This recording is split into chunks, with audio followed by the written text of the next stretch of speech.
السلام علیکم ورحمۃ اللہ وبرکاتہ۔ آپ کو کچھ اعمال بتا رہا ہوں، اتنا رزق ملے گا آپ سوچ بھی نہیں سکتے۔ آپ سے گزارش ہے ویڈیو کو اینڈ تک لازمی دیکھیے گا، چینل کو سبسکرائب کر کے بیل نوٹیفیکیشن آن کر دیں۔ ایک بھائی کا کہنا تھا کہ بھائی میں نے آپ کی مسجد سے محنت کا بیان سنا، 3 مہینوں تک اس عمل کو کیا، اللہ نے میرے سارے حالات ٹھیک اور روزی اتنی دی کہ میں نے خواب میں بھی نہیں دیکھی تھی۔ روزی کوئی مسئلہ نہیں ہے، شیطان تم کو وعدہ کرتا ہے فقر کا اور دعوت دیتا ہے فحاشی کی، اور اللہ تم سے وعدہ کرتا ہے فضل کا اور مغفرت کا۔ اور فضل کس کو کہتے ہیں؟ روزی کو۔ میرے دوستو یاد رکھنا آسان سی بات، روزی کمانے کا حکم ہے۔ روزی کمانے کے لیے زمین پر چلو، دوڑو نہیں، دوڑو اس جنت کی طرف، ریس کرو، سبقت لے جاؤ اس اللہ کی طرف، اس جنت کی طرف۔ روزی کمانی ہے چل کے، یہ دوڑ جو لگ رہی ہے نا، یہ اللہ کی ناراضگی کی علامت ہے۔ تو جو چیزوں سے شیطان نے مجھے ڈرایا ہے، بھوک سے، فقر سے، شیطان نے ایک دعوت دی ہے فحاشی کی۔ یہ 2 چیزیں اللہ نے بہت کھول کے بیان کی ہیں۔ اس کی فکر چھوڑ کے میں آپ کو 10 باتیں کر رہا ہوں۔ اللہ آپ کو وہ رزق دے گا، اللہ نے وعدہ کیا ہے۔ نمبر 1، سارے حرام چھوڑنے پڑیں گے۔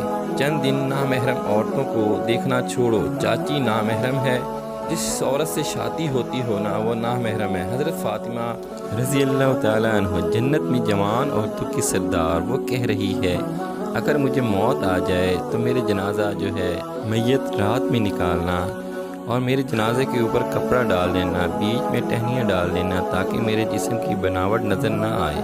میرے دوستو بزرگوں، حرام چھوڑنا پڑے گا۔ حرام چھوڑنا ایمان ہے۔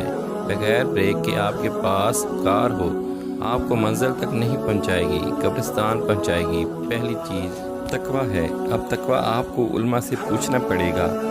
میرے اندر بعض ایسے حرام ہیں جو نماز میں بھی 24 گھنٹے حرام ہیں۔ میں ایک جگہ گیا ہوں، 70 حافظ قرآن مرتد ہو گئے۔ 70 یہ کیا ہوا؟ ایک محلے کا ایک حافظ قرآن اپنے 4 علماء بھائیوں کا بھائی کہتا ہے کہ میں اس کتاب سے انکار کرتا ہوں۔ جب کوئی آدمی بیمار ہو تو ڈاکٹر کہتا ہے، جب بتاتا ہے کہ یہ چیز مضر ہے تو حلال بھی چھوڑ دیتے ہیں۔ علماء کے کہنے پر بھی ہم سے حرام بھی نہیں چھوڑتا۔ ابھی روزوں میں ہم حلال بھی چھوڑ دیں گے، لیکن گانا سننا، cell phone, WhatsApp, Facebook, یہ نہیں چھوڑیں گے۔ یہ مسئلہ ہے، چھوڑ کے تو دیکھو۔